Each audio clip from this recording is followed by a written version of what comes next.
Ayo, segera download Quran Tadabbur, tafsir dalam genggaman Anda.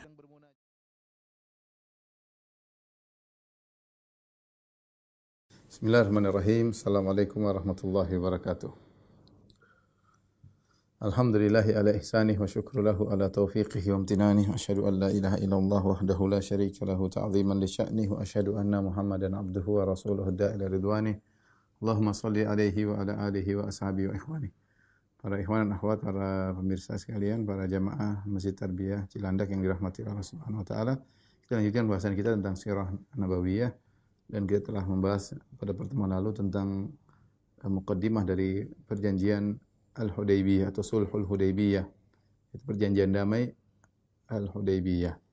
Telah kita sebutkan bahwasanya Nabi SAW datang dengan sekitar 1.400 sahabat dalam rangka untuk melaksanakan umrah, sehingga mereka membawa silahul musafirin, yaitu pedang secukupnya sebagaimana orang yang sedang bersafar, bukan untuk berperang tapi untuk membela diri kalau ada yang mengganggu, sehingga mereka membawa senjata secukupnya.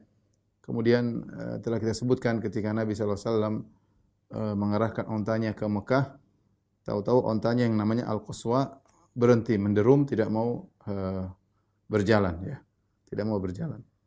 Tentu dari perintah Allah Subhanahu wa taala unta tersebut tidak mau berjalan, dan Nabi sallallahu alaihi wasallam mengatakan ma khala'atil qaswa wa ma zakalaha bi khuluq. Sungguhnya untaku tidak mau berjalan, dan itu bukan akhlaknya. Artinya Nabi mengatakan untaku ini selalu nurut.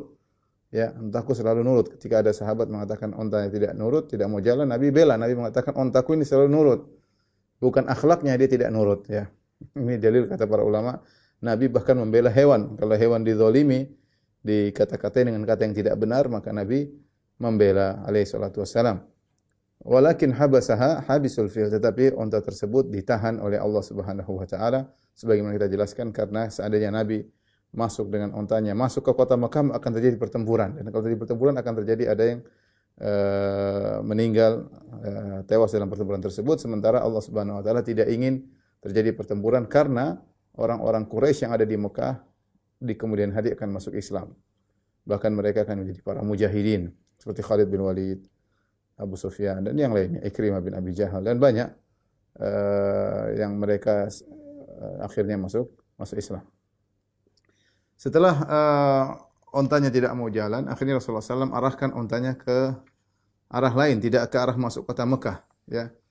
Ontanya ketika berjalan ke arah lain, ontanya mau sampai ontanya tiba di penghujung Al-Hudaybiyah, ya, penghujung Al-Hudaybiyah. Ala samadin qalilil ma yatarabbadhuhu. Ternyata Rasulullah singgah di suatu tempat di Hudaybiyah. Di situ ada sumber air yang sedikit, seperti macam ada lubang, tetapi airnya cuma sedikit, sementara para sahabat butuh dengan air. Mulailah para sahabat mengambil air dari lubang kecil tersebut, ya, mungkin ada genangan, diambil sedikit-sedikit. Tidak lama kemudian air semua habis. Ya, sementara mereka butuh air. Maka orang-orang mengeluh tentang rasa haus yang mereka rasakan, dan ketika itu musim sangat panas. Al-harus syadidan, kana al-harus syadidan. Itu udara sangat panas ketika itu. Maka Nabi SAW pun mengeluarkan salah satu anak panahnya dari tempat anak panahnya. Kemudian Rasulullah SAW menyuruh agar anak panah tersebut diletakkan di lubang tadi. Ya, maka kemudian lubang tadi mengeluarkan air, ya, dengan derasnya.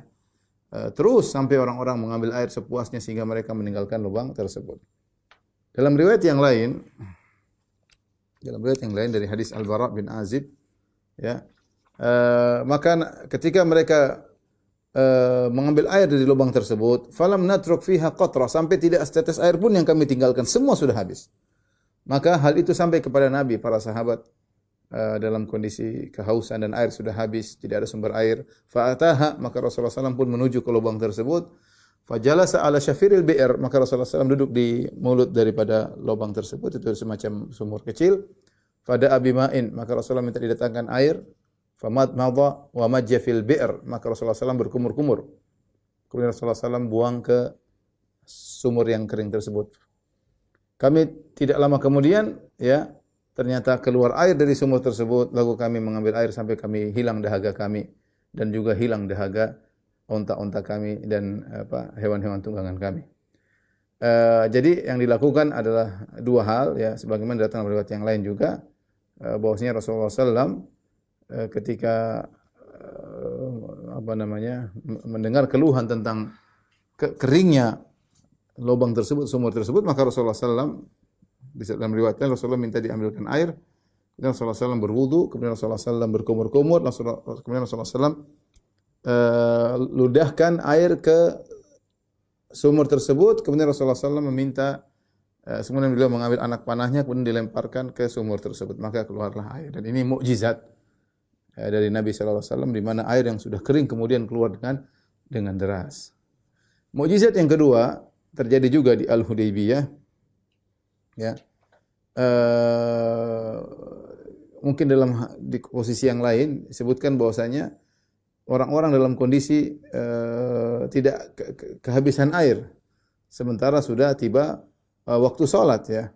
Maka orang-orang pun datang menuju Nabi sallallahu alaihi wasallam, maka Rasulullah berkata, "Malakum, ada apa dengan kalian?" Qalu, "Ya Rasulullah, laisa indana ma'un natawaddau bihi." Rasulullah, kami tidak punya air untuk kami berwudu. Ya, kecuali wala nashrabu illa ma fi riqwatika, dan kami tidak bisa minum kecuali sisa air yang ada di tempat airmu. Maka Rasulullah SAW pun memasukkan tangannya dalam tempat airnya. Kemudian Rasulullah SAW keluarkan tangannya, maka mengalirlah air dari sela-sela jari Nabi sallallahu alaihi wasallam. Kata Jabir bin Abdullah yang meriwayatkan hadis ini, "Fasyaribna wa tawadda'na." Kami minum, kami berwudu. Air terus mengalir di tangan Nabi sallallahu alaihi wasallam. Maka ditanyakan kepada Jabir, "Berapa kalian ketika itu jumlah kalian?" Kata Jabir, "Lau kunna mi'ata alfin lakafana." Seandainya kami jumlahnya 100.000 maka cukup. Kunna 15 mi'ah. Kami waktu itu 1.500 orang.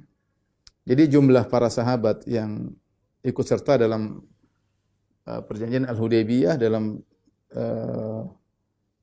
rombongan umrah Nabi sallallahu alaihi wasallam, memang ada khilaf, ada yang 1.400, ada yang mengatakan 1.500. Sekitar itu 1.400 1.500, ya. Intinya ini mukjizat luar biasa, keluar air dari tangan Nabi sallallahu alaihi wasallam, dan ini aneh, ya. Ini mirip dengan mukjizatnya Nabi Musa alaihissalam ketika Nabi Musa memukul batu, kemudian keluar 12 mata air dari batu tersebut, ya.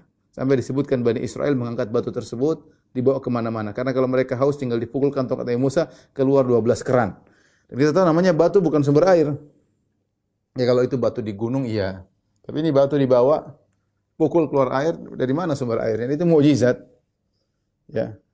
Bagaimana batu yang bukan sumber air, yang kering, tahu-tahu keluar 12 keran air karena dipukul dengan sebab pukulan tongkat Nabi Musa alaihissalam. Sebagian juga Nabi SAW, tubuh ini bukan tempat air, tapi Rasulullah SAW bisa mengeluarkan air dari sela-sela jarinya, ya, seperti keran, ya, dan ini mirip dengan mukjizatnya Nabi Musa alaihissalam. Ya.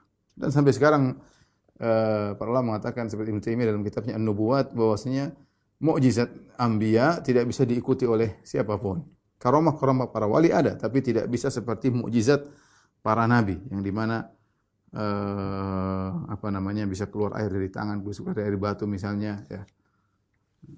Ini mukjizat yang hanya bisa dilakukan oleh para nabi. Ketika keluar air dari tangan Nabi SAW, Nabi renggangkan jari-jarinya. Rasulullah SAW berkata, "Hayya 'alal wudu, al barakatu minallah." Silakan wudu, silakan wudu. Ini semua keberkahan dari Allah Subhanahu wa taala. Jadi Nabi SAW, para sahabat nunggu di situ. Nunggu di Al-Hudaybiyah. Disebutkan juga ketika setelah itu turun hujan, ya. Turun hujan. Nabi dan para sahabat di Al-Hudaybiyah, sehingga turun hujan. Rasulullah SAW tidak menyuruh sahabat untuk sholat bareng-bareng. Mereka masing-masing sholat di tempat mereka masing-masing. Rasulullah SAW menyuruh sholat di tempat mereka masing-masing karena hujan deras, ya, di malam hari, ya. Zaid bin Khalid Al-Juhani berkata, "Kharajna ma'a Rasulullah SAW amal Hudaybiyah." Kami keluar bersama Nabi SAW ketika peristiwa Al-Hudaybiyah. Fa asabana matarun zata lailatin. Maka suatu malam kami ditimpa dengan hujan. Fa shalla lana Rasulullah SAW as-subha. Jadi mereka mungkin salat Isya di tempat masing-masing. Ketika subuh, ya, sudah reda hujan, maka kemudian Rasulullah SAW salat bersama para sahabat. Ya, meskipun mereka dalam safar, mereka selalu salat berjamaah. Ya, kecuali tadi hujan, maka salat masing-masing. Setelah salat subuh, hujan sudah reda. Rasulullah SAW setelah salat subuh, thumma aqbala alaina biwajhihi. Kemudian Rasulullah SAW balik menghadap kami, dan itu sunnahnya imam kalau selesai salat balik menghadap para makmum. Kalau ada keperluan dibicarakan. Maka Rasulullah SAW berkata, "Atadruna madza qala rabbukum?" Tahukah kalian apa yang dikatakan oleh Rabb kalian? Qulna Allahu wa rasuluhu a'lam. Kami berkata Allah dan Rasul yang lebih mengetahui. Qala Allahu asbaha min ibadi mu'minun bi wa kafirun bi. Kata Allah Subhanahu wa taala, ada hambaku di pagi hari ini yang beriman kepadaku dan ada yang kafir kepadaku. Fa amma man qala mutirna bi rahmatillahi wa bi rizqillahi wa fadlillah fa huwa mu'minun bi kafirun bil kaukab. Adapun orang yang ketika ditimpa hujan dia berkata mutirna bi rahmatillah, ya, atau di pagi hari dia mengatakan kita dapat terkena hujan, telah ditimpa hujan karena rahmat Allah, ada rezeki dari Allah, karunia dari Allah, maka dia telah beriman kepadaku dan kafir kepada bintang-bintang. Wa amma man qala mutirna bin najmi kadza fa huwa mu'minun bil kaukab kafirun bi. Adapun yang berkata kami hujan karena bintang ini bintang anu, maka sungguh dia telah beriman kepada bintang-bintang dan kafir kepadaku.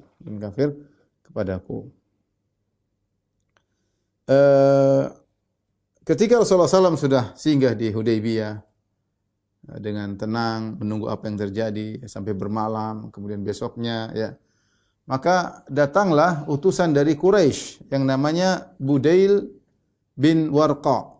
Budail bin Warqa Al-Khuzai.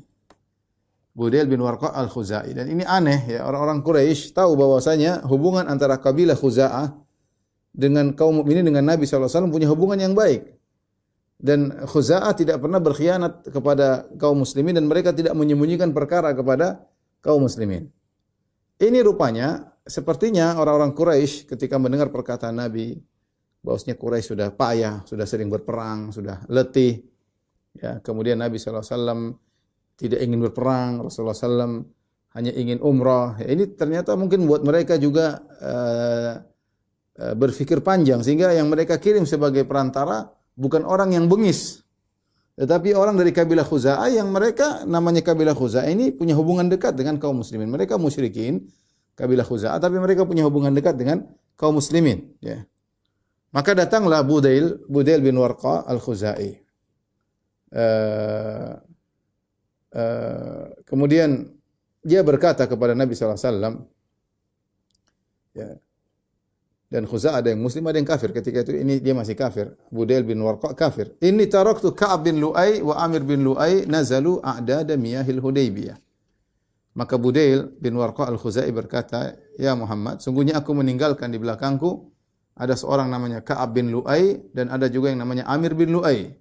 Nazalu a'dada miyahil Hudaybiyah. Mereka telah menguasai sumur-sumur yang ada di Hudaybiyah. Itu mereka siap di sana. Ya, wa ma'ahum al-'udhu al-matafil. Ya, dan bersama mereka yaitu onta-onta ya yang banyak yang siap diperah susunya, yaitu mereka bawa tunggangan-tunggangan dan mereka siap menunggu Nabi untuk bertempur. Wa hum muqatiluka wa sadduka 'anil bait, dan mereka siap bertempur melawan engkau wahai Muhammad dan mereka akan menghalangi engkau dari umrah. Kau tidak akan bisa masuk, tidak akan bisa pergi ke Ka'bah. Jadi Budail menjelaskan, ada pasukan Quraisy sedang menunggu. Sumur-sumur sudah dikuasai dan mereka akan memerangimu dan mereka tidak akan biarkan kau masuk ke kota Mekah. Kau akan terhalang dari datang ke Ka'bah, tidak bisa umrah. Maka Rasulullah SAW menyampaikan kepada Budail bin Warqa Al-Khuzai, "Inna lam naji' li qitali ahadin." Sampaikan kepada mereka, kami datang ini bukan untuk perang, tidak untuk berperang sama seorang pun. Walakinna ji'na mu'tamirin, tapi kita ini datang untuk umrah. Wa inna Quraisyan qad nahakathumul harbu wa adarrat bihim. Sungguhnya Quraisy itu ya sudah payah dengan peperangan yang mereka lakukan. Dan peperangan yang mereka lakukan telah memberi mudarat kepada mereka. Rasulullah SAW menjelaskan, ngapain Quraisy kemudian gagah-gagahan mereka sedang tidak kuat. Ya. Rasulullah jelaskan sampaikan kepada mereka, Quraisy sudah lemah, tidak seperti dulu. Mereka berperang dan mereka sudah payah. Dan peperangan yang mereka lakukan memberi mudarat kepada mereka. Fa in sya'u madattuhum muddatan wa yukhallu baini wa bainan nas. Kalau mereka berkehendak orang Quraisy, aku bikin perjanjian damai. Udah kita enggak usah berperang. Kita punya perjanjian damai dengan waktu yang ditentukan dan mereka biarkan aku berdakwah dengan kabilah-kabilah yang lain. Sudah, saya enggak dakwah sama Quraisy, biarkan aku berdakwah dengan kabilah-kabilah yang lain. Fa in azharu fa in sya'u an yadkhulu fi ma dakhala fihi an-nas fa'alu.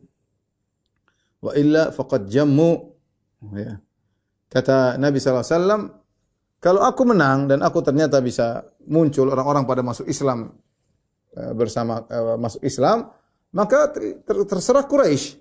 Kalau mereka mau masuk Islam, ya, sebagaimana orang masuk Islam, lakukan. Wa illa kalau mereka tidak mau, faqad jammu. Ya mereka sudah istirahat, ya, sudah banyak istirahat. Sudah, yang penting tidak usah ikut campur dan nonton aja. Kalau mereka enggak mau Islam, mereka sudah lama istirahat. Mau persiapkan apa? Persiapan bisa. Wa inhum abau, kalau mereka ternyata tidak mau, maunya berperang sekarang, tidak mau melepaskan aku berdakwah kepada kabilah-kabilah lain, mereka mau memerangiku sekarang ini, apa kata Rasulullah SAW? Fawalladzi nafsi biyadihi, demi zat yang jiwaku berada di tangannya. La uqatilannahum ala amri hadza hatta tanfarida salifati wa la yunfidhanna Allahu amrahu. Kalau mereka tetap menghalangiku dan mereka maunya berperang dengan aku, maka demi zat yang jiwaku berada di tangannya, itu demi Allah Subhanahu wa taala, sungguh aku akan memerangi mereka. Sungguh-sungguh aku akan memerangi mereka di atas agamaku ini sampai leherku lepas dari kepalaku, lepas dari leherku. Ya, sampai aku mati. Wala yunfidhanna Allahu amrahu. Allah akan menjalankan perkaranya. Nabi mengatakan demikian. Serius. Ya, kita tidak ingin perang, tapi kalau mereka mau perang, ya kita siap, kata Nabi SAW. Budail berkata, utusan Quraisy, "Sa'uballighuhum ma taqul." Aku akan sampaikan kepada mereka apa yang kau ucapkan. Maka kemudian Budail bin Warqa pun datang bersama teman-temannya dari kabilah Khuza'ah. Dia tidak sendirian, bersama beberapa orang dari kabilah Khuza'ah. Kemudian mereka datang kepada Quraisy. Ya. Kemudian dia berkata kepada orang-orang Quraisy, "Inna ji'nakum min hadzal rajul." Kami datang kepada kalian wahai Quraisy, kami baru datang meninggalkan lelaki ini, itu Muhammad. Wa sami'nahu yaqulu qawlan, dan kami telah mendengar dia mengucapkan suatu perkataan. Fa in syi'tum an na'ridahu 'alaikum fa'alna. Kalau kalian mau, saya akan sampaikan ucapan Muhammad kalau kalian mau. Berkata orang-orang bodoh dari Quraisy, "La hajata lana an tukhbiruna anhu bi syai'." Kami tidak butuh dengar perkataan Muhammad. Enggak usah sampaikan. Ini orang bodohnya orang Quraisy. Wa qala dzu ra'yi minhum, dan orang Quraisy yang cerdas berkata, "Hat ma sami'tahu yaqul." Sudah, sampaikan. Apa sih yang dikatakan Muhammad? Sampaikan kepada kami. Maka Budail berkata, "Sami'tu yaqul kadza wa kadza." Aku mendengar dia berkata demikian. Sebagaimana tadi Rasulullah SAW jelaskan. Quraisy sudah capek perang, sudah dapat mudarat, ya. Biarkanlah aku. Sudah, bagaimana kalau kita buat perjanjian damai? Biarkan aku mendakwahi kabilah-kabilah yang lain. Kalau mereka masuk Islam, Quraisy masuk Islam, silakan. Kalau enggak mau, ya sudah, mereka sudah istirahat, ya. Tapi kalau mereka enggan mau perang sekarang, kami siap berperang, kata Nabi SAW. Dalam riwayat yang lain, Budail berkata, "Ya ma'syara Quraisy, wahai orang-orang Quraisy kalian, innakum ta'jaluna ala Muhammad." Kalian terlalu terburu-buru kepada Muhammad mengambil keputusan. Wa inna Muhammadan lam ya'ti li qital. Muhammad itu datang bukan untuk berperang. Inna ma ja'a za'iran li hadzal bait. Dia datang untuk umrah, menziarahi Ka'bah, mu'azziman li haqqihi, dalam rangka untuk mengagungkan Ka'bah. Maka mereka penuduh Budail bin Warqa, fattahamuhum. Ini enggak beres ini Budail, ya. Kenapa? Karena dia kabilah Khuza'ah, dan kabilah Khuza'ah punya hubungan baik dengan kaum muslimin. Ya, rupanya Budail ini nyampein seakan-akan dia membela Rasulullah SAW. Seakan dia mengatakan, ya sudah, ngapain kalian perangi Muhammad? Muhammad datang mau umrah kok dilarang-larang. Dan ini suatu hal yang tersebar di antero Jazirah Arab. Bosnya orang datang untuk umrah tidak boleh diganggu. Jadi Nabi SAW punya kaidah umum atau undang-undang umum, orang yang datang untuk umrah tidak boleh diganggu. Makanya Khuza'ah mengatakan, kabilah Khuza'ah mengatakan, dia datang mau umrah, kalian terlalu tergesa-gesa nuduh dia mau perang, dia tidak mau perang Muhammad, dia datang untuk umrah, ya biarin aja dia mau umrah. Ya, sebagaimana kita ketahui ini peraturan undang-undang di Jazirah Arab, yang mau umrah tidak boleh diganggu. Apa kata Quraisy? Wa in kana inna ma ja'a li dzalik. Kalau ternyata Muhammad memang datang hanya untuk umrah, fala wallahi la yadkhulaha abadan alaina anwatan wala tatahaddatsu bidzalika al-arab. Kata orang-orang Quraisy, demi Allah, mereka bersumpah dengan Allah, demi Allah, Muhammad tidak akan bisa masuk di Mekah selama-lamanya. Dengan kekerasan tidak bisa masuk. Kami tidak mau, ya. Kami tidak mau.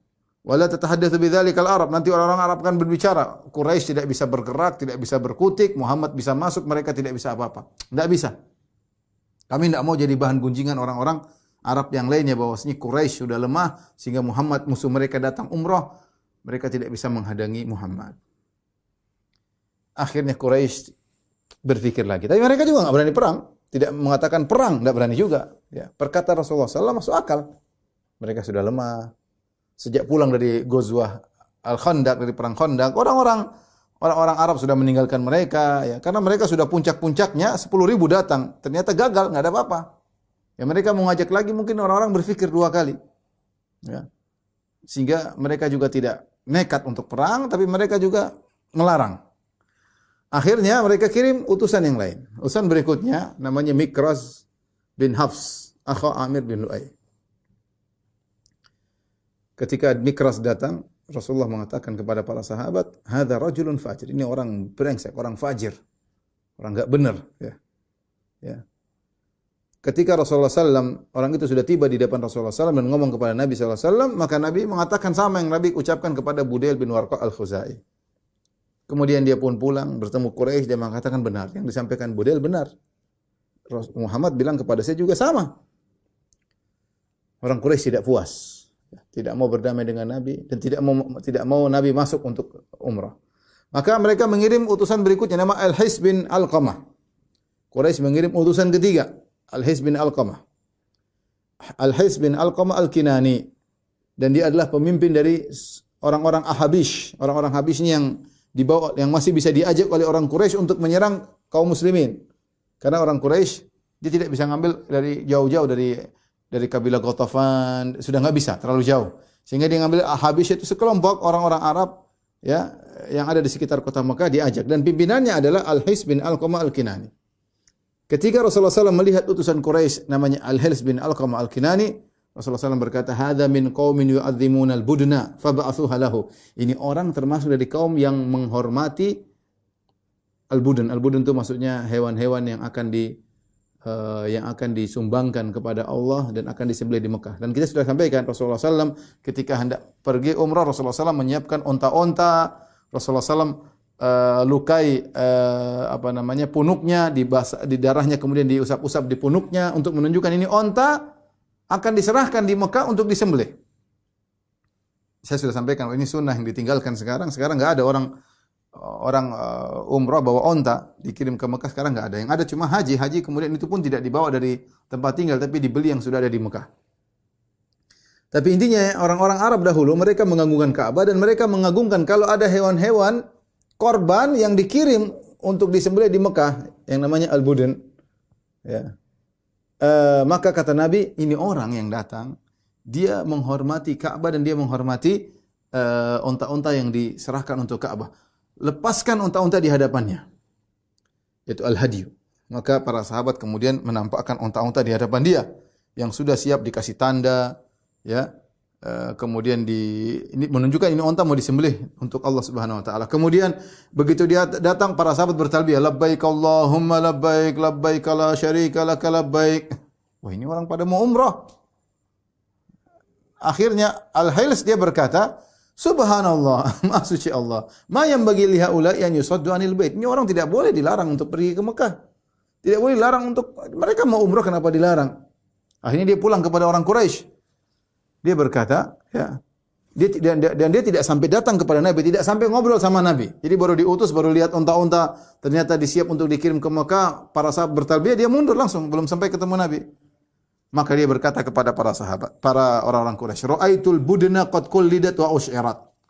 Wahai orang-orang Quraisy sekalian, aku telah melihat onta-onta telah dikullidat. Kullidat itu digantung-gantung dengan suatu tali-tali atau sesuatu yang menunjukkan dia adalah onta disembelih di jalan Allah Subhanahu wa taala untuk diletakkan di Mekah. Wa usyirat, dan telah di-isy'ar, yaitu tadi saya katakan punuknya dilukai dan darahnya digosok-gosokkan di punuk sebagai tanda bahwa sini onta ini adalah onta korban.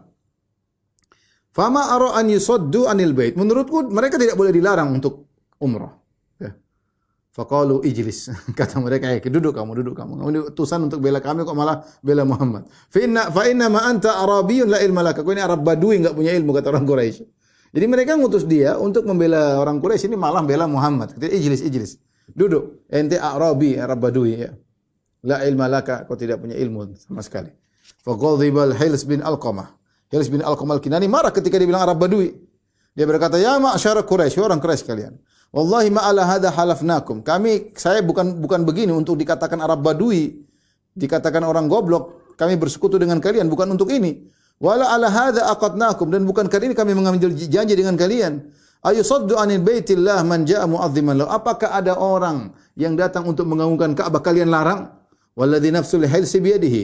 Demi Allah yang jiwa al-hils di tangannya, la tukhallunna baina Muhammadin wa baina ma jaa lahu aw la anfiranna bil ahabish nafrata rajulin wahid. Kalian biarkan Muhammad dan teman-temannya masuk untuk umrah, atau aku akan kirim anak buahku nyerang kalian. Dia malah berbalik bela Rasulullah SAW. Kata mereka, mah, kufa anna ya hils hatta na'khudha li anfusina ma narda bihi. Sudahlah hils, sudah urusan kami. Kau pulang aja, urusan kami dengan Muhammad. Biarkan kami mengambil keputusan yang kami suka dengan keputusan kami. Enggak usah ikut campur. Sudah dikirim berapa? Budail bin Warqa, Mikras bin Hafs, Al-Hils bin Alqamah. Tapi Al-Hils bin Alqamah tidak sampai ketemu. Akhirnya kirim orang ketiga yang ketemu, dan yang dikirim kali ini orang yang bukan dari Quraisy lagi, tapi dari Bani Thaqif, dari kabilah Thaqif, dari Taif. Ini menakjubkan, orang Quraisy tidak diutus, mereka sendiri yang datang ketemu. Nanti belakangan baru datang mereka. Ini pertama dikirim dari kabilah-kabilah lain, dari kabilah ini, menunjukkan mereka goyang. Akhirnya dikirimlah seorang bernama Urwah bin Mas'ud Ats-Tsaqafi. Siapa Urwah bin Mas'ud Ats-Tsaqafi? Urwah bin Mas'ud Ats-Tsaqafi ini adalah orang besar, terkenal. Orang hebat, terkenal di Taif dan terkenal di Mekah. Kita tahu Taif dengan Mekah dekat, sekitar 90 kilo. Mereka ini yang pernah berkata, wa qalu laula nuzzila hadzal Qur'anu ala rajulin minal qaryataini azim. Mereka berkata, seandainya Al-Quran ini turun kepada seorang yang agung di antara dua kota, yaitu mereka bilang seandainya Quran ini bukan turun kepada Muhammad, tapi turun kepada Urwah bin Mas'ud Ats-Tsaqafi. Ini orang top, sehingga mereka berangan-angan, Quran jangan turun sama Muhammad, turun saja sama orang ini. Ini orang hebat. Akhirnya datanglah Urwah bin Mas'ud Ats-Tsaqafi. Masih kafir ketika nanti masuk Islam dia. Dan dia berkata, ya ma'syar Quraisy, wahai orang-orang Quraisy kalian. Inni qad ra'aitu ma yalqa minkum min man tab'atsun ila Muhammadin idza ja'akum min at-ta'nif wa su'il lafzi. Aku lihat kalian yang ngutus orang kepada Muhammad. Kalau datang kalian marah-marah, kalian maki-maki orang tersebut. Gimana sih? Kalian ngutus fulan, Budail bin Warqa, Al-Hils bin Alqamah, Mikras, semuanya kalian utus. Kalau mereka datang kabar dari Muhammad, kalian tidak setuju, kalian marah-marahin mereka. Waqad araftum annakum walidun wa anni waladun. Kan kalian tahu aku punya hubungan baik dengan kalian. Ibuku dari suku Quraisy. Aku ini seperti anak kalian. Ya. Artinya dia yang menunjukkan saya ingin tolong kalian. Dan dia orang-orang hebat, terkenal. Waqad sami'tu billadzi nabakum, dan aku telah mendengar apa yang menimpa kalian Quraisy, berperang kalah, kemudian dipermalukan perang Khandaq, pulang enggak ada hasilnya. Fajama'tu man ata'ani min qaumi, maka aku kumpulkan orang-orang yang taat kepadaku dari kaumku. Tsumma ji'tu hatta asaitukum bi nafsi, dan aku sendiri datang, aku tidak mengutus anak buahku untuk bertemu dengan kalian. Aku datang sendiri agar aku ikut meredakan sebagai pelipur lara bagi kalian. Bela sungkawa. Mereka berkata, "Shadaqta ma anta indana muttaham." Benar engkau wahai Urwah bin Mas'ud Ats-Tsaqafi, engkau tidak tertuduh. Artinya kau baik, kami tahu, ya, kami baik. Kemudian kata Urwah bin Mas'ud Ats-Tsaqafi, fa inna hadza qad arada alaikum khuttata rushdin aqbaluha. Ini si Muhammad telah menawarkan kepada kalian ide yang menarik, yang bagus, yaitu terimalah, yaitu damai, perjanjian damai. Dia sudah kan, Muhammad Rasulullah kan bilang, ya, kalau mereka mau, aku akan memberikan mereka waktu di mana kita perjanjian damai, biarkan aku dakwahi orang-orang. Ya, mereka silakan nonton aja, enggak usah ikut campur, enggak usah memerangi kami. Menurut Urwah bin Mas'ud Ats-Tsaqafi, ini ide yang bagus dari Muhammad. Tapi kata dia, da'uni atihi. Biarkanlah aku datang dia, aku ngomong sama dia. Qalu itihi, silakan, pergi ketemu dengan dia. Fa kharaja Urwah bin Mas'ud, maka Urwah bin Mas'ud keluar dari sisi mereka menuju ke Rasulullah sallallahu alaihi wasallam, sampai kemudian dia ketemu dengan Nabi sallallahu alaihi wasallam, dengan sopan santun dia duduk di hadapan Nabi sallallahu alaihi wasallam. Kemudian dia berkata, dia masih kafir ketika itu, "Ya Muhammad," kata dia, "Ya Muhammad, ajama'ta awbashan nasi thumma ji'ta bihim li baydatika litafuddaha." Perkataannya keras. Dia bilang, "Muhammad, kau ini ngumpulin orang macam-macam. Quraisy, kaum Ansar, kau kumpulin orang macam-macam. Kau datang bawa mereka ke sini untuk menghancurkan, ya, keluargamu sendiri. Quraisy kan kamu, keluargamu Quraisy. Kau ingin menghancurkan keluargamu sendiri." Jadi ingat tentang kekerabatan. Kau datang untuk memerangi orang Quraisy, itu kan keluargamu. Datang orang macam-macam untuk menghancurkan keluargamu sendiri. Dalam riwayat yang lain dia berkata, "Ara'aita in ista'salta amra qaumik, hal sami'ta bi ahadin minal Arab ijtaha ahlahu qablak?" Urwah ngejek atau nyindir, dia bilang, "Wahai Muhammad, kau datang ke sini untuk menghabisi orang-orang Quraisy. Apakah pernah kau dengar ada seorang seperti engkau yang datang untuk menghabisi keluarganya sebelum engkau? Apakah ada orang seperti engkau?" Ya. Padahal Urwah tahu Rasulullah tidak ingin berperang, tapi dia pandai ngomong aja. Dia pandai ngomong. Dia tahu Rasulullah SAW datang bukan untuk berperang, tapi dia nyindir. Kau ini datang mau ngabisin sukumu sendiri. Kau kan Quraisy, sukumu Quraisy. Apakah ada orang seperti engkau datang menghabisi Quraisy sukunya sendiri? Kemudian dia berkata lagi, "Innaha Quraisyun." Wahai Muhammad, yang kau hadapi orang Quraisy. Qad kharajat ma'ahul udhul matafil. Mereka telah keluar siap menghadapi. Mereka sudah bawa onta-onta, yang onta-onta tersebut sudah ada air susunya, mereka tinggal minum dari onta-onta tersebut. Qad labisu juludan numur, mereka sudah pakai pakaian peperangan. Yu'ahiduna Allah alla tadkhuluha alaihim anwatan abadan. Mereka sudah bersumpah kepada Allah, kau tidak bakalan masuk menuju Ka'bah. Waimullah, laka anni biha ulai qad inkashafu anka ghadan. Sungguh demi Allah, seakan-akan besok ketika terjadi peperangan, aku lihat mereka bakalan kabur dari engkau. Jadi dia ngejek para sahabat. Sudah ngejek Rasulullah SAW, sekarang ngejek para sahabat, nyindir. Ya. Dia bilang apa? Lihat besok perang, ini orang-orang kabur semua, kau sendirian nanti. Dalam riwayat yang lain, Urwah bin Mas'ud Ats-Tsaqafi radhiyallahu anhu ketika itu masih kafir, dia berkata, "Fa inni wallahi la ara wujuhan wa inni la ara ashwaban minan nasi khaliqan an yafirru wa yad'uk." Ya. Sungguh aku tidak sedang melihat orang-orang bersamamu, aku tidak melihat wajah-wajah di depanku yang bersama engkau, wahai Muhammad. Yang aku lihat adalah orang bercampur-campur yang besok akan kabur meninggalkan engkau ketika terjadi peperangan dengan orang Quraisy. Mereka akan kabur meninggalkan engkau sendirian, wahai Muhammad. Ketika mendengar itu Abu Bakar marah. Abu Bakar kan bersama pasukan. Abu Bakar, ada Umar, ada Utsman, ada orang-orang hebat. Kemudian disinggung, dibilang, ini teman-teman ini Muhammad bakalan kabur besok. Abu Bakar ketika itu sedang duduk di belakang Rasulullah SAW, maka dia langsung maki itu siapa? Urwah bin Mas'ud Ats-Tsaqafi. Dia mengatakan, "Umsus bidrallat anahnu nafirru anhu wa nada'uhu." Wahai fulan, dia bilang, "Umsus bidrallat." Ini perkataan sebenarnya kotor ya.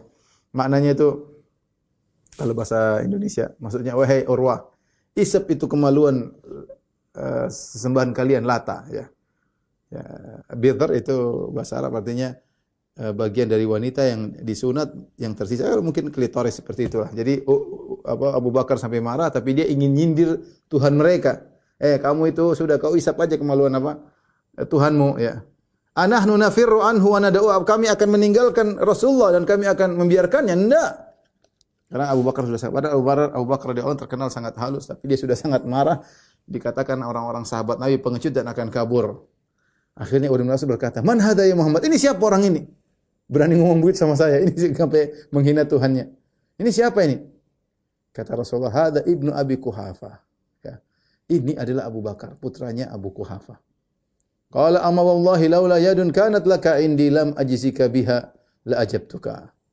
Maka apa kata Urwah bin Mas'ud? "Oh, ini Abu Bakar. Saya punya hutang budi sama dia dan saya belum bayar hutang budinya. Seandainya saya sudah bayar, saya akan bantah engkau, wahai Abu Bakar. Tapi saya belum bayar hutang budimu." Subhanallah. Orang Arab masih punya hutang budi, dia ingat ya, dia ingat. Ini orang pernah baik sama saya, tapi tidak disebutkan apa kebaikan tersebut. Tapi intinya Abu Bakar As-Siddiq adalah orang yang sering kesana kemari berdagang dan yang lainnya, dan ini mungkin punya berbuat baik kepada banyak orang, sampai berbuat baik kepada Urwah bin Mas'ud Ats-Tsaqafi ya di zaman jahiliyah dahulu. Sehingga Urwah bin Mas'ud Ats-Tsaqafi berkata, "Oh, ini Abu Bakar. Saya punya hutang budi sama dia dan saya belum bayar hutang budiku kepadanya. Kalau sini saya sudah bayar, tentu saya akan bantah dia." Mulailah Urwah bin Mas'ud Ats-Tsaqafi memegang jenggot Nabi SAW. Sambil ngomong dia pegang. Dia duduk di depan Nabi, dia pegang. Maksudnya dia ingin ambil hati Nabi, ya Rasulullah. Rasulullah jenggot panjang, dia pegang-pegang. Ya. Kalau ada orang marah-marah, pegangnya jenggotnya. Biar dia tidak tidak marah. Maka Urwah bin Mas'ud Ats-Tsaqafi, ini kebiasaan mereka, mungkin pegang jenggot menunjukkan penghormatan. Maka Urwah bin Mas'ud Ats-Tsaqafi mulai ngelus-ngelus jenggot Nabi SAW. Situ ada Al-Mughirah bin Syu'bah. Al-Mughirah bin Syu'bah berdiri di sisi Rasulullah SAW. Dan dia sedang memakai pedang dan dia pakai helm prajurit, mikfar. Ya. Kemudian faqara ayada Urwa bin na'lis saif. Ya.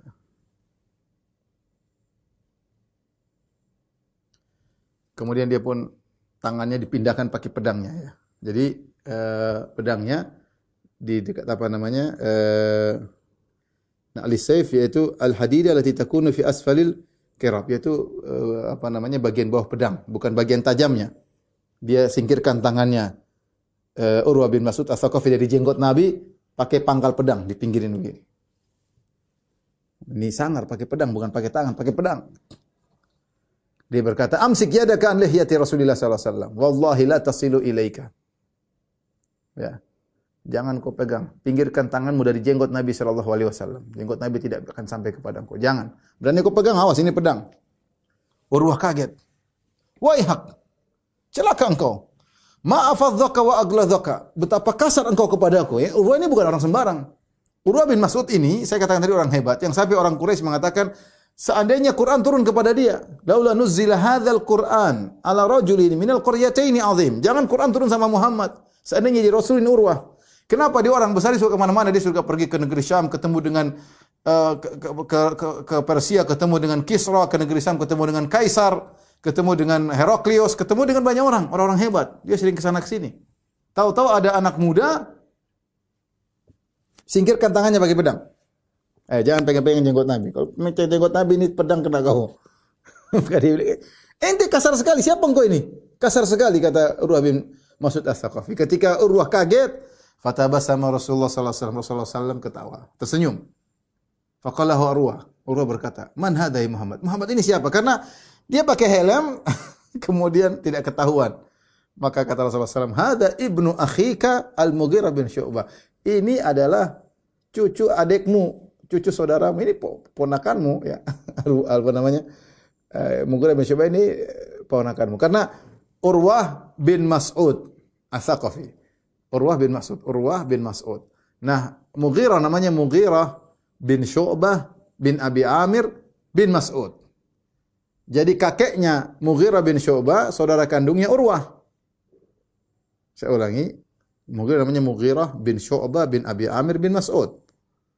Mughirah bin Syu'bah bin Abi Amir bin Mas'ud. Adapun Urwah namanya Urwah bin Mas'ud. Berarti Urwah itu saudara kandungnya kakeknya Mughirah. Ini ternyata yang hadangi dia pakai pedang cucunya, ya, setara dengan cucunya. Oh, kamu tuh kata Urwah. Gudar, tukang pengkhianat. Wahal gosal tasawataka illa bilam. Kamu saja baru bisa cebok kemarin, sekarang mau ngelarang-larang saya. Ya, jadi ternyata cucunya yang, ya kalau kita bahasa kita, ente baru ingusan anak kemarin sore, gampangnya demikian. Tapi kalau bahasa Arab dia wahal gosal tasawataka illa bilam. Kau baru saja bisa nyuci kemaluanmu baru kemarin, baru bisa cebok kemarin, sekarang mau larang-larang saya pakai pedang. Dalam riwayat yang lain, Urwah berkata, "Alastu as'a fi gudratika?" Bukankah aku telah dulu berjasa untuk membelamu gara-gara pengkhianatanmu? Apa maksud Urwah membela Al-Mughirah dengan pengkhianatannya? Jadi begini, Al-Mughirah bin Syu'bah ini bagaimana kisah Islamnya? Dia punya beberapa teman di jahiliyah, di zaman jahiliyah, dia bunuh teman-temannya sendiri. Kenapa bisa dia bunuh? Dia bunuh kemudian dia rampas hartanya, harta mereka. Bagaimana ceritanya? Ceritanya Urwah Mughirah bin Syu'bah ini pergi ke Al-Muqawqis di Mesir bersama teman-temannya. Al-Muqawqis Nasrani. Temannya sekitar ada 13 orang. Dari Saqif juga, dari satu kabilah dengan Urwah, dari Mughirah. Pergilah mereka ber-14, kemudian yang 13 dimuliakan, dikasih hadiah oleh Al-Muqawqis. Sementara dia tidak dikasih hadiah kecuali sedikit. Maka dia pun jengkel. Ya. Kemudian ketika pulang dari Mesir, mereka sampai Jazirah, kemudian mereka minum khamar. Ini teman-temannya minum khamar. Maka mereka mabuk, mereka tidur, akhirnya Mughirah pun membunuh mereka. Dia masih jahiliyah, masih musyrik. Dia bunuh temannya 13 orang, semuanya dia curi harta mereka, dia bawa kabur, dia pergi ke Madinah masuk Islam. Dia pergi masuk Islam. Kemudian dia mengatakan, "Ya Rasulullah, aku masuk Islam." Kata Rasulullah SAW, "Amal Islam fa'aqbal." Adapun kau masuk Islam, saya terima. Wa amal mal, adapun harta yang kau curi, falastu minhu fi syai'. Itu bukan urusanku. Ketika sampai kabar ini kepada Urwah bin Mas'ud As-Saqafi, bahwa cucu dari saudaranya ini bikin masalah, maka dia yang berusaha mengumpulkan harta untuk bayar diyah atas 13 orang yang dibunuh oleh Mughirah bin Syu'bah. Makanya Urwah jengkel, ini kamu dulu yang saya pernah tolong, kau pernah bikin masalah, bunuh 13 orang, kami yang bayar semuanya, sekarang kau halangi aku dengan, woi cucuku ya, kau halangi aku dengan pedangmu, kau baru bisa cebok kemarin. Ya. Itu ceritanya ya. Ya sudah, Urwah Mughirah bin Syu'bah diam aja ya. Kemudian dia pun ngomong sama Rasulullah SAW. Bagaimana Rasulullah SAW pun sampaikan. Sama seperti Rasulullah sampaikan kepada yang lainnya. Kami datang bukan untuk perang. Kami datang untuk umrah. Ya, lihat pedang-pedang kami bukan senjata peperangan. Lihat kami bawa onta, kami bawa ini. Kami bukan ingin perang. Kami ingin umrah terus pulang. Ya. Bukankah orang Quraisy sudah pada capek. Kena musibah. Ditinggal oleh orang-orang. Kami tidak ingin perang. Kalau mau, kami tawarkan kepada orang Quraisy untuk damai. Rasulullah sampaikan tidak ada perkataan kedua, sama seperti utusan pertama, utusan kedua, utusan ketiga, utusan keempat. Ini utusan ketiga ya. Yang pertama adalah Budail, kemudian Al-Hils ya. Amikras, kemudian yang ini yang tiga Urwah.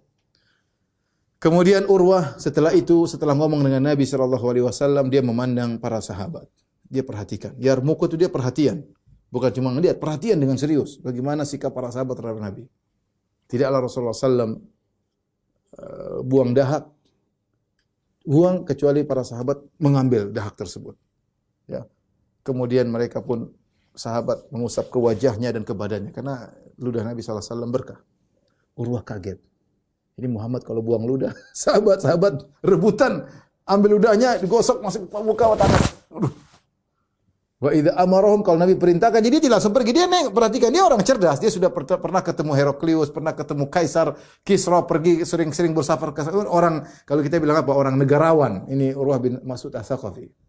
Jilid Muhammad dia heran. Ini Muhammad bang udah orang pada rebutan. Kalau dia nyuruh perintah, semua langsung jalan. Kalau Nabi berwudu, wa idza tawadda'a kanu yaqtila ala wudu'ihi. Kalau dia sudah berwudu, orang rebut-rebutan cari berkah dari bekas sampai mau perang-perang gara-gara ingin rebutan bekas wudu Nabi SAW. Wa idza takallamu, kalau mereka ngomong sama Nabi, khafadhu aswatahum indahu, ngomong pelan-pelan, hormat sama Nabi. Enggak ada teriak ketawa ketiwi di depan Nabi, tidak, mereka ngomong pelan-pelan, hormat kepada Nabi. Wa ma yuhidduna ilaihi nadhar ta'ziman lahu. Dan mereka tidak ada yang berani lihat Nabi langsung begini, mandang Nabi lama enggak berani, enggak ada sahabat yang berani lihat Nabi lama-lama. Kenapa? Karismatik Nabi, pasti lihat nunduk. Enggak bisa lihat Nabi dengan sepuas-puasnya. Kata dia, wa ma yuhidduna ilaihi nadhar. Mereka tidak bisa pandang Nabi dengan pandangan tajam. Kenapa? Karena mereka begitu mengagungkan Rasulullah sallallahu alaihi wasallam. Dan ini semua dilihat oleh Urwah bin Mas'ud As-Saqafi. Akhirnya ketika dia pulang ke Quraisy, dia bilang, wahai kaum Quraisy kalian, wallahi laqad wafattu 'alal muluk. Demi Allah aku sudah datang kepada para raja. Wafattu 'ala Qaisar wa Kisra. Aku sudah pernah datang kepada raja Romawi. Aku pernah datang kepada Raja Persia, wan Najasyi, aku sudah pernah datang kepada Raja Habasyah.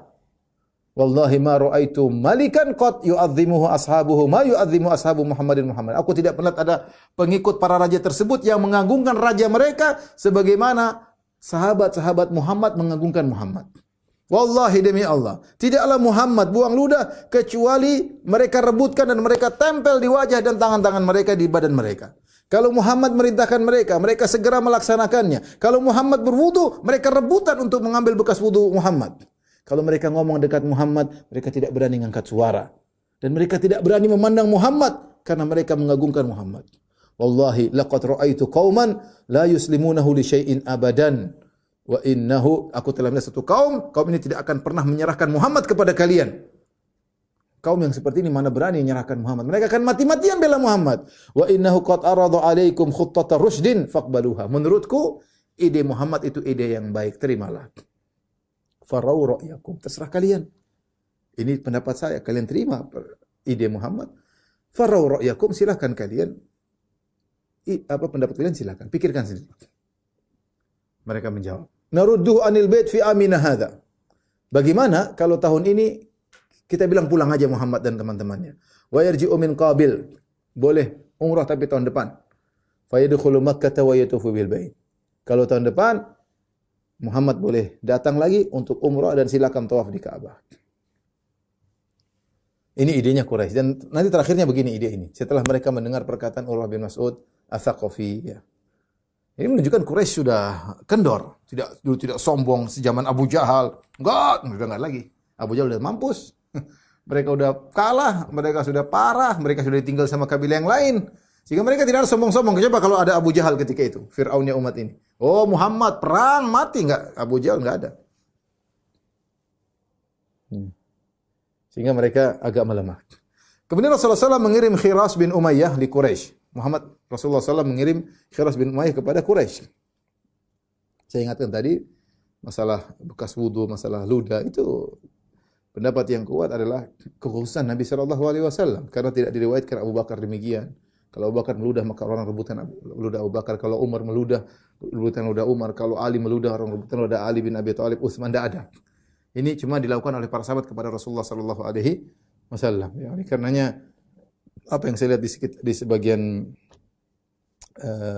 klip, sebagian orang kemudian suruh syekhnya meludah, kemudian dia usapkan ke wajahnya. Saya bilang tidak apa namanya, kurang pas karena itu kekhususan Nabi SAW. Ya. Kemudian Rasulullah SAW mengirim Khiras bin Umayyah, ya, Khiras bin Umayyah kepada Quraisy, ya, untuk menjelaskan, untuk menekankan bahwasanya tujuan Muhammad kepada Quraisy. Sekarang Nabi yang kirim utusan untuk menegaskan kami ini datang ke Mekah bukan untuk perang, tapi untuk umrah, untuk ziarah, itu untuk umrah. Dan kami tidak ingin perang. Maka Khiras bin Umayyah Al-Khuzai, ini Khiras Al-Khuzai yang muslim. Dia pun naik ontanya yang dikenal namanya Sa'lab, ya. Tatkala Khiras masuk Mekah untuk menyampaikan kepada pemuka-pemuka Quraisy tujuan Nabi SAW, aqrat bihi Quraisy. Maka Quraisy pun bunuh ontanya. Dan mereka ingin bunuh Khiras, utusannya Rasulullah SAW. Al-Ahabish, orang-orang Al-Habish tadi, Hals bin Alqamah Al-Kinani, anak buahnya larang, jangan. Ya. Jangan bunuh dia. Ini orang, karena mereka mengganggukan orang yang ingin umroh. Jangan, ini orang mau umroh kok diganggu. Akhirnya dia pulang kepada Nabi, dia kabarkan apa yang dia dapatkan. Tidak berhasil ketemu dengan pembesar-pembesar Quraisy. Kemudian Rasulullah SAW mikir untuk mengutus utusan lain. Maka jatuh pilihan kepada Umar bin Khattab. Wahai Umar, pergilah engkau ketemu dengan orang Quraisy. Sampaikan kepada pembesar-pembesar Quraisy, tujuan kita ke sini bukan untuk perang, untuk umrah. Umar berkata, ya Rasulullah, inni akhafu Quraisyan ala nafsi. Aku khawatir Quraisy melakukan sesuatu kepada aku, ya Rasulullah. Ya, sehingga tujuan tidak tercapai. Bukan Umar penakut, bukan. Tapi tujuan Muhammad SAW agar mencapaikan kabar tidak tercapai karena mereka dendam kepada Umar. Umar berkata, "Walaysa bi Makkah min Bani Adi bin Ka'ab ahadun yamna'uni." Tidak ada dari kerabatku Bani Adi yang ada di Mekah yang bisa membelaku. Ya. Jangan utus aku. Kenapa kalau utus aku tujuanmu tidak tercapai? Waqad arafat Quraisyun adawati iyyah. Engkau kan tahu orang Quraisy sangat benci kepadaku karena dulu Umar membela Quraisy ketika dia masuk Islam, dia benar habisi orang-orang Quraisy. Ya, ketika sampai dulu sahabat tidak ada yang bisa sholat di Ka'bah, ketika Umar masuk Islam mereka bisa sholat di Ka'bah, dijaga Umar. Yang mau melarang sini lawan saya. Jadi mereka tahu bagaimana permusuhan Umar. Sehingga Umar nanti mereka balas dendam sehingga tujuan engkau tidak tercapai dan tidak ada orang-orang dari kabilahku yang meskipun musyrik tidak ada di sana yang bisa belaku. Wa ghilzati 'alaiha, dan mereka tahu bagaimana sikap kerasku kepada orang-orang Quraisy. Walakin adulluka ala rajulin huwa azzu minni. Tapi aku tunjukkan kepada engkau wahai Rasulullah orang yang lebih mulia daripada aku. Utsman bin Affan. Utuslah Utsman bin Affan. Karena Utsman bin Affan punya keluarga banyak di Mekah. Maka Rasulullah SAW panggil Utsman bin Affan. Maka Rasulullah utus Utsman bin Affan pergi ke Quraisy untuk mengabarkan tujuan Rasulullah SAW. Bahwasanya kami datang bukan untuk perang. Kami datang hanya untuk umrah. Dan ini diantara keistimewaan Utsman bin Affan. Diutus dalam perjalanan maut. Masuk ke markasnya musuh dan bisa jadi dia dibunuh atau tidak. Maka Utsman bin Affan, kemudian dia masuk di kota Mekah. Dia ketemu dengan seorang namanya Aban bin Sa'id Ibn al-As. Kemudian Aban bin Sa'id bin al-As kemudian membonceng Utsman, kemudian dia beri pengamanan. Dan ini boleh, dia beri pengamanan. Tidak ada yang boleh ganggu Utsman. Dia di bawah, meskipun ini Quraisy, meskipun ini musyrik, tidak ada yang boleh ganggu Utsman karena dia di bawah pengamananku. Sampai dia menyampaikan pesan Rasulullah SAW. Maka Utsman pun diantar sampai ke Abu Sufyan, bosnya Quraisy. Dan di sekitarnya ada orang-orang pembesar Quraisy. Maka Utsman pun menyampaikan tujuan Rasulullah ini bukan untuk apa-apa, tapi untuk umrah doang, bukan untuk perang. Ya. tatkala Utsman sudah menyampaikan apa yang pesan Rasulullah sallallahu alaihi wasallam, mereka berkata kepada Utsman, "In syi'ta an tatufa bil bait." Utsman, kalau kau mau kau tawaf duluan, umrah duluan. Fatuf bihi, silakan tawaf di Ka'bah, umrah duluan. Apa kata Utsman? Lihat bagaimana sahabat. Ma kuntu li af'ala hatta yatufa bihi Rasulullah. Aku tidak akan tawaf sampai Rasulullah yang tawaf duluan. Utsman tertahan tidak pulang sehingga waktu itu timbul isu bahwasanya Utsman dibunuh. Orang-orang Quraisy tahan Utsman, ditahan dulu ya. Karena mereka ingin bermusyawarah, ini apa yang mau disampaikan kepada Utsman kepada Nabi sallallahu alaihi wasallam dalam kondisi yang sulit ketika itu. Ya, mereka bermusyawarah ya. Setelah itu baru mereka mengutus Utsman dengan suatu jawaban kepada Rasulullah sallallahu alaihi wasallam. Tetapi ketika mereka diskusi lama, Utsman tertahan. Maka ketika Utsman enggak pulang-pulang, timbullah isu hoax ya, kabar bahwasanya Utsman telah dibunuh. Ya. Dan Rasulullah SAW tidak tahu kondisi. Rasulullah SAW tidak tahu ilmu gaib, Utsman dibunuh atau tidak, Rasulullah SAW tidak tahu. Tapi kondisi mengerikan. Maka Rasulullah pun berkata, tatkala timbul kabar-kabar Utsman telah dibunuh, Rasulullah berkata, "La nabrahu hatta nunajizal qaum." Kita tidak akan meninggalkan kota Mekah sampai kita perangi itu orang-orang Quraisy. Kalau Utsman dibunuh, kita perang. Kemudian Rasulullah SAW manggil para sahabat untuk berbaiat. Maka para sahabat pun segera datang untuk berbaiat. Itu disebut dengan bai'atur ridwan. Ini yang yang Allah turunkan ayatnya, laqad radhiyallahu 'anil mu'minin idz yubayyi'unaka tahta syajarah. Sungguh Allah telah ridha kepada kaum mukminin yang mereka membaiat engkau di bawah sebuah pohon. Ya, maka orang-orang pun datang, di antaranya Maqil bin Yasar, kemudian dia pun baiat Rasulullah sallallahu alaihi wasallam, dia orang pertama baiat Rasulullah sallallahu alaihi wasallam. Ya, kemudian para sahabat datang baiat Rasulullah sallallahu alaihi wasallam. Demikian juga Umar ketika mendengar Rasulullah mengatakan kita tidak akan meninggalkan ini sampai kita perang lawan Quraisy. Umar sudah siap.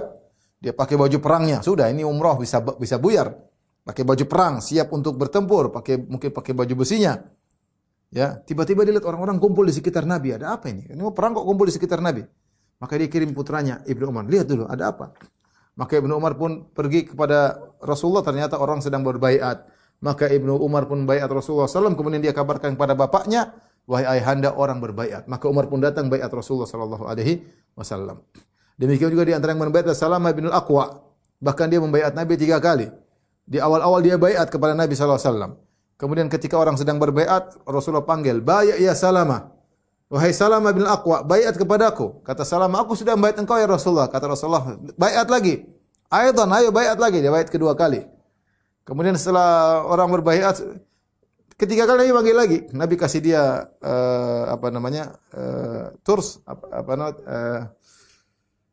tameng ya. Rasulullah memberikan dia tameng. Kemudian Rasulullah SAW menyuruh dia untuk baiat lagi. Kata Rasulullah SAW, "Ala tubayyu'ini ya Salamah."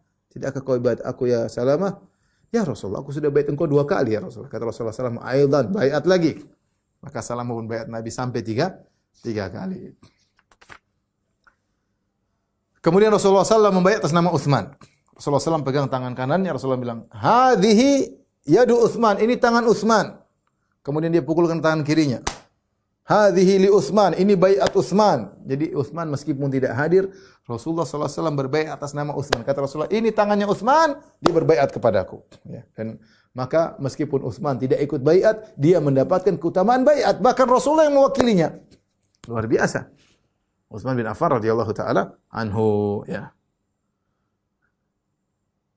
Mereka baiat untuk apa? Mereka baiat untuk 2 perkara. Baiat sampai mati membela Rasulullah SAW dan tidak bakalan kabur. Itu baiat para sahabat. Mati dan tidak bakalan kabur sampai mati, sampai titik darah penghabisan membela Rasulullah SAW. Tidak ada yang kabur. Baiat kematian, luar biasa. Ya. Semua membaiat Rasulullah kecuali 1 orang. Dari 1.500 orang tersebut, 1 orang yang tidak baiat, namanya Al-Jadd bin Qais. Al-Jadd bin Qais itu munafik. Dia di Bani Salimah. Dia munafik.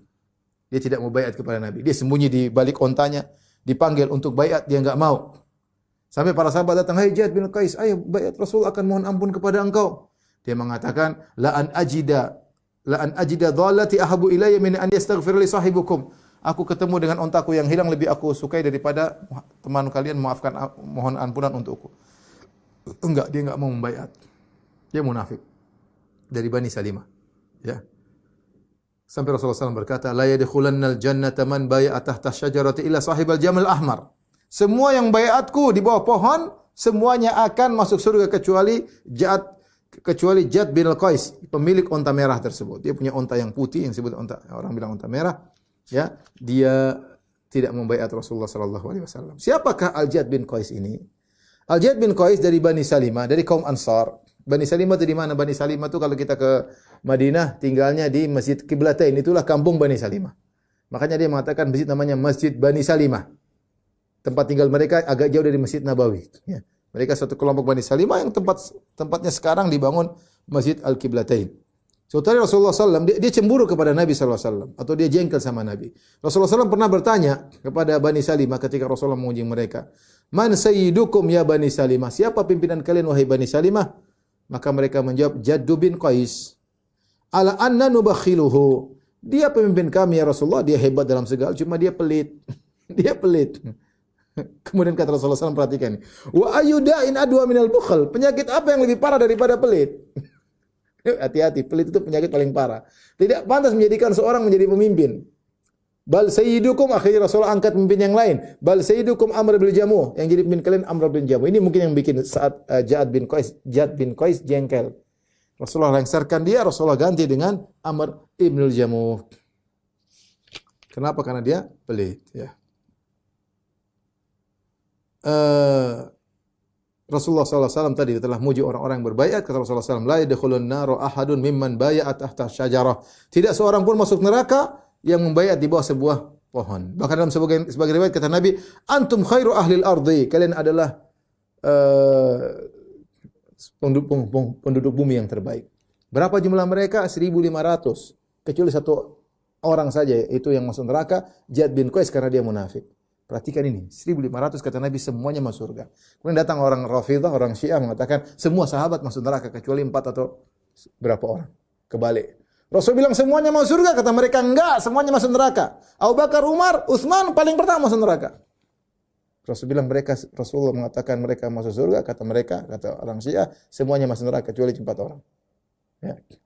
Sampai ada seorang namanya Hatib bin Abi Balta'ah. Hatib bin Abi Balta'ah ikut perang Badar dan dia juga ikut serta dalam perjanjian Hudaybiyah. Suatu hari mungkin dia berbuat salah kepada budaknya, ya. Maka budaknya datang kepada Rasulullah SAW mengeluh. Dia berkata, Ya Rasulullah, la yadkhulana hatibun nar. Ya Rasulullah, ini majikanku bakalan masuk neraka ya Rasulullah. Kata Rasul, kadzabta, kau dusta, la yadkhuluha. Majikanmu Hatib tidak bakalan masuk neraka. Kenapa? Innahu syahida Badran wal Hudaybiyah. Dia pernah ikut perang Badar dan dia ikut dalam perjanjian dalam apa? Bai'atur Ridwan. Dalam Bai'atur Ridwan. Dan ini keutamaan para sahabat yang sangat mulia, ya, karena mereka membaiat di bawah sebuah pohon. Bagaimana nasib pohon tersebut? Ini pembahasan kita terakhir malam hari ini. Pohon tersebut disembunyikan lokasinya oleh Nabi oleh Allah Subhanahu wa taala, ya. Dari Sa'id bin Musayyib, dari ayahnya, dan dia termasuk orang-orang yang membaiat Rasulullah sallallahu alaihi wasallam, ya. Di bawah sebuah pohon. Dia berkata, "Intalaqna fi qabilin hajin." Ya. Kami pun datang tahun berikutnya, ya, menuju Mekah. Tahun berikutnya, fa khafiya alaina makanuha, maka kami bingung tempat kami berbaiat kepada Nabi. Fa in kanat buyinat lakum fa antum a'lam. Kalau dijelaskan bagi kalian tentu kalian lebih tahu, tapi kami lupa. Kami yang baiat Nabi, kami lupa di mana posisi pohon. Al-Imam Al-Bukhari juga meriwayatkan dari Ibnu Umar. Perhatikan hadis yang agung. Ibnu Umar berkata, dan dia juga ikut baiat tadi, dia baiat bahkan sebelum Umar. Dia mengatakan, raja'ana minal amil muqbil. Tahun depan kami balik lagi untuk umrah. Ya. Nanti akan kita bahas, namanya umrah al-qadhiyah. Kata Ibnu Umar, famajtama'a minna itsnan ala syajarah. Tidak ada dua orang di antara kami yang sepakat di mana lokasi pohon. Kami bingung semuanya. Allati bay'ana tahtaha, yang kami pernah baiat, kami bingung di mana tempatnya. Tidak ada dua orang sepakat di sini. Semua khilaf, ada yang mengatakan sini, mengatakan sini. Allah hilangkan lokasinya. Apa kata Ibnu Umar? Fakanat rahmatan minallah. Allah menghilangkan posisi pohon tersebut dan rahmat dari Allah Subhanahu wa taala. Ibnu Hajar Al-Asqalani ketika mengomentari ini, dan ini juga banyak ahli hadis seperti Ibnu Battal, Ibnu Hajar mengatakan wal hikmah min ikhfaiha. Adapun hikmah, kenapa dikatakan rahmat bagi Ibnu Umar? Ibnu Umar mengatakan ini Allah membuat kita lupa di mana posisi pohon adalah rahmat. Saya ulangi, Ibnu Umar berkata, Allah membuat kita lupa di mana posisi pohon adalah rahmat dari Allah. Kenapa? Apa kata Ibnu Al-Hafidz Ibnu Hajar dalam Fathul Bari? Hikmahnya alla yahsula biha iftinan atau iftitan lima waqa'a tahtaha minal khair. Jangan sampai terjadi fitnah karena kebaikan yang pernah terjadi. Falau baqiyat, karena Rasulullah pernah membayat sahabat di situ. Falau baqiyat lama umina ta'zim ba'dil juhal. Kalau pohon tersebut masih ada, maka bisa jadi ada orang-orang goblok yang akan mengganggukan pohon tersebut. Hatta rubbama afdha bihim ila i'tiqadi anna laha quwwatun naf'in. Dan bisa jadi mereka punya keyakinan nanti ini pohon punya kekuatan untuk beri manfaat, memberi mudarat. Kama narahu al-ana musyahadan fima huwa dunaha. Bahkan kami yang lihat sekarang, jangankan pohon tersebut, ada sebagian perkara-perkara yang lain orang-orang punya keyakinan, dan ini kesyirikan. Ini kesyirikan. Maka Allah menghilangkan pohon tadi di mana lokasinya, dan kata Ibnu Umar ini adalah rahmat dari Allah Subhanahu wa taala agar orang tidak terfitnah dengan pohon tersebut, khawatir diagungkan, khawatir disembah. Kemudian di zaman Umar bin Khattab radhiyallahu anhu ada isu-isu itu pohonnya, orang pada menyangka itu pohon yang pernah dijadikan Nabi untuk membaiat para sahabat, padahal para sahabat semua udah lupa di mana posisinya. Allah hilangkan. Tapi ada yang diduga sehingga mereka mulai datang ke pohon tersebut. Ya. Orang-orang pada datang. Mereka sholat di pohon tersebut, perhatikan. Kata Ibnu Umar, kana nasu ya'tuna syajarata allati yuqalu laha syajaratur ridwan. Orang-orang datang kepada sebuah pohon yang dianggap sebagai pohon ridwan, allati bui'a tahtaha, yang Rasulullah pernah membaiat para sahabat di bawah pohon tersebut. Fayusalluna indaha. Mereka sholat di pohon tersebut. Apa yang dilakukan? Apakah Umar kemudian melestarikan jadi cagar budaya? Enggak. Fabalagha dzalika Umar bin Khattab. Kabar itu sampai kepada Umar bin Khattab, fa'au'adahum fiha wa amara biha faquti'at. Maka Umar pun menyuruh dipotong pohon tersebut. Pohon tersebut dipotong. Kalau tidak, seandainya pohon tersebut diabadikan, maka kata akan dibuat kubah, dibuat macam-macam, orang-orang akan bersafar ke pohon tersebut. Kasihan orang-orang yang tidak ngerti bagaimana cepatnya keterkaitan mereka dengan benda-benda, ya. Wallahu a'lam bishawab. Ini saya bisa sampaikan, kurang lebihnya saya mohon maaf. Wabillahi taufiq wal hidayah. Assalamualaikum warahmatullahi wabarakatuh.